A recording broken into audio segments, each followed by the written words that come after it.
Welcome back. Welcome back. We got a little trade talk inbound. We just recorded stuff about the Chris Paul and Jordan Poole trade. We just talked about the John Collins trade. Those videos should be live, but we are here to talk about the Kristaps Porzingis Celtics trade. I think this is a very, very interesting trade. Very interesting. I think I'm on a different side than most people are on this trade. So I want to hear what you guys say first, and then I will go into my little soliloquy about it. But Slim, let's go to you first. What did you initially think about the trade? Me, I was like, it's cool, right? I let the story sit for a second. I let it settle, right? And then I'm thinking of where the league is headed. I think that all the teams after Golden State started to win their championships, I think all the teams tried to cater to the pace of basketball that was being played in the league, shooting from perimeter, right? And I think that the league had to adapt to that. But I think now that we are living in a realm where the best players on the planet are the majority like big men like Giannis, you got Joker and B, all these other different players. Even Tatum is a taller, stronger cat.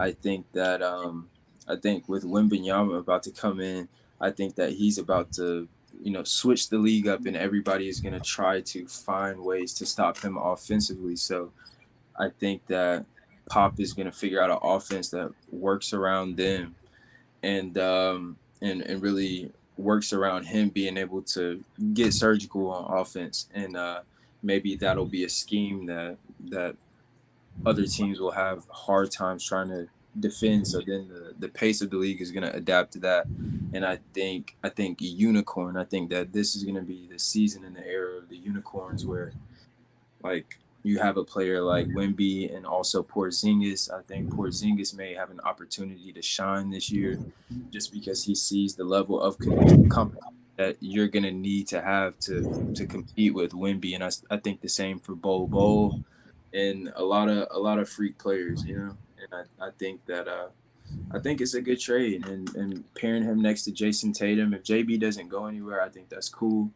But I think I think I think pairing him next to Jason Tatum, they can just operate and kill from the outside. All right, Finn. We'll take care of the KP side first. I'll ask you guys, will he miss 20 games? Probably. No. Why do you say no? And why? I mean, I was leaning more towards probably. And I think that's going to be the deciding factor of if it's a good trade or not. Okay, that's not where mine went.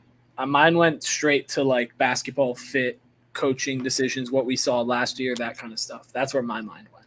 I mean, it's also just an absolute circus over there in Boston. Yeah. Finn, I want to get your take specifically on this.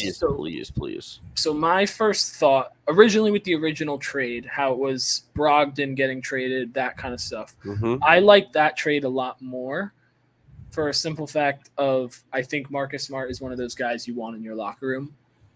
Two, I'm not the biggest Marcus Smart guy, so I wasn't like super sad to see him go. But I think this trade kind of pushes the Celtics into a certain dynamic on offense where they're strictly shooting threes. And we have said on this show they live or die by the three very, very often. And I think this kind of pushes them more into that, which I don't really love. And I think for the Celtics, it would have been more important not to get a spacing big, but to get a ball dominant playmaking point guard. Because late in games, the Celtics have had major, major issues with turnovers by Tatum and Brown. And I think putting Porzingis in that, it's not going to really work out super well. Derek White I like a lot, and I think he's a very good role player, but I don't think he's a guy that you can run a pick and roll with Tatum and have the ball in his hands, and he's going to win you a game on an ISO shot or make a play for Tatum in a late game situation. I think that's kind of where my head went. And are you really going to commit to shooting, say, 45 threes a game? Because what Porzingis is going to jack up 5 to 7. Tatum's going to jack up 7 to 10. Jaylen Brown's going to shoot 5. Derek White's going to shoot 5. Like, you're just kind of committing into being a 3-point team with a different kind of dynamic. I guess you could throw it down to Porzingis on the block, but They won't. it's not what Joe Mazzulla has been showing us this past season. And I think it's defensively it helps, but it also doesn't because you're going up against a Giannis. And so, yes, you'll have more shot blocking. You're also losing the defensive player of the year. Yeah, but you're going up against a Giannis, right? Yes, Porzingis is a good help defender. He's not a guy that you can stick on a Giannis or a Brook Lopez and make a difference. He's too light, and you can't put him on an Embiid. If you get to the finals and you play a Jokic, he's going to get torched. And I think that's something that the Celtics have to consider, especially Celtics fans that may be really, really excited about this trade. I think it'll be a good trade, and I'm curious to see where it goes, but that's my kind of little soliloquy on it. I think you're right. I think they doubled down on Tatum and Brown with this kind of trade. They want to go 5 out. They want to keep spacing it out.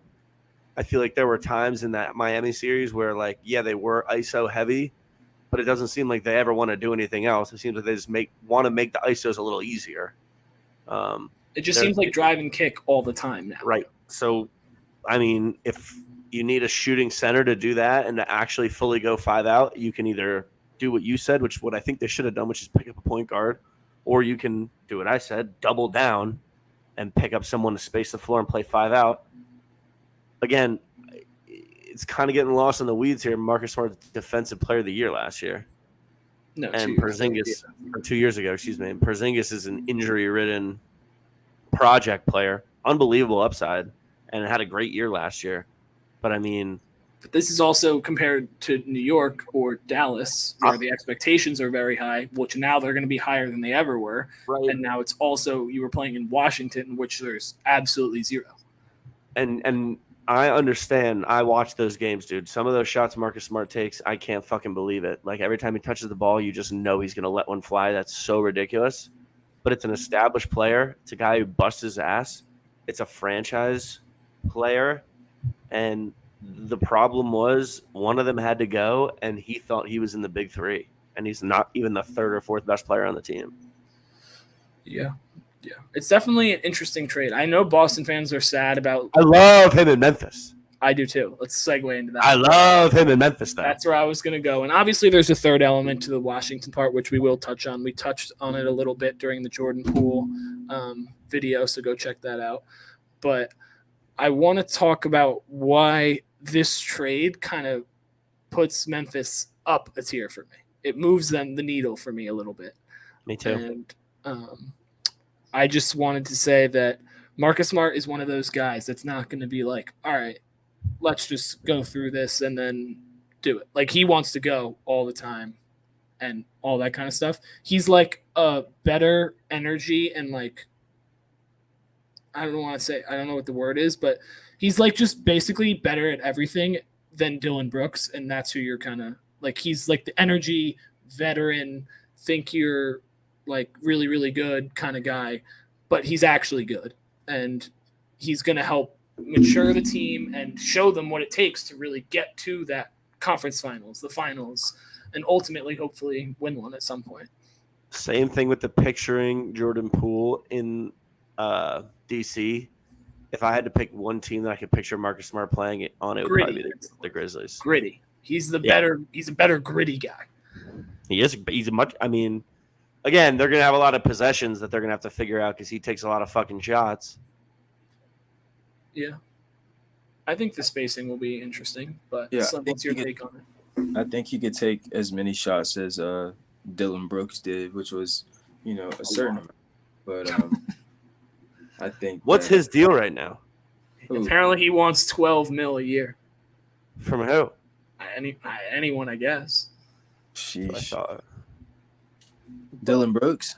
Yeah. I'm closer to Dylan Brooks than Dylan Brooks is to LeBron. For real? No. I'm kidding. But, I mean, I definitely like the trade for Memphis. I think it kind of eliminates all the – not all of it, but most of the bullshit that's been going on in Memphis. I think he kind of corrects that, holds guys accountable, all that kind of stuff. And I also think it just gives them a veteran presence. Yes, they have vets on the team, but I think it means more to come from a team that just went to the finals and the Eastern Conference Finals, has been there like the last 4 years, I think, or 3 years, something like that. Phenomenal trade. I think it really it matures the Grizzlies, and I think it makes them a more dangerous team than what I think they were always like, oh, they could get somebody, or oh, they're not really going to do anything, but they could get someone kind of team. But now they're like, okay, we actually kind of got to look at them seriously, just as a common fan, to make a really big run. And I know I'm putting a lot of faith into Marcus Smart, which I normally don't do because I'm not the biggest Marcus Smart guy, but I think I will be now that he's on the Grizzlies. I didn't like how he was on the Celtics that much, but let's talk about the Washington side of it. They get Tyus Jones, one of the best like pure point guards we have left in this league. Great assist to turnover ratio. It's what, like, every time you talk about him, that's what people bring up. And I think he's a guy you can build around for sure. I don't know if he'll be a third star on a championship team or something like that, but he'll be a guy that you can go and be like, okay, make a play, set up the ball, set up an action, do something. Solid. Yeah, he's just a very solid and like young but mature basketball player. I think that's the best way to describe it. Poised, solid. Yeah.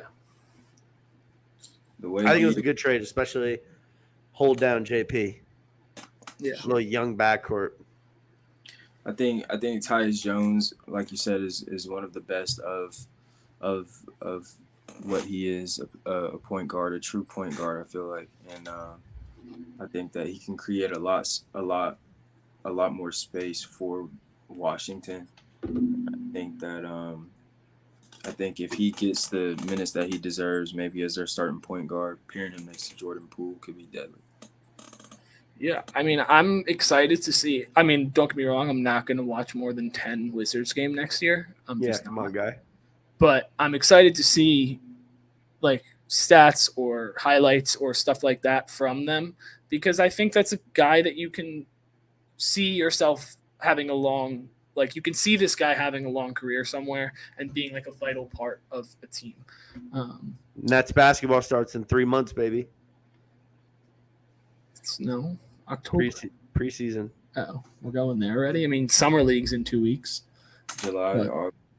But that's a wrap for this video. W trades so far. Curious to see more. If we're going to be doing free agency breakdowns, so check those out when July 1st comes around.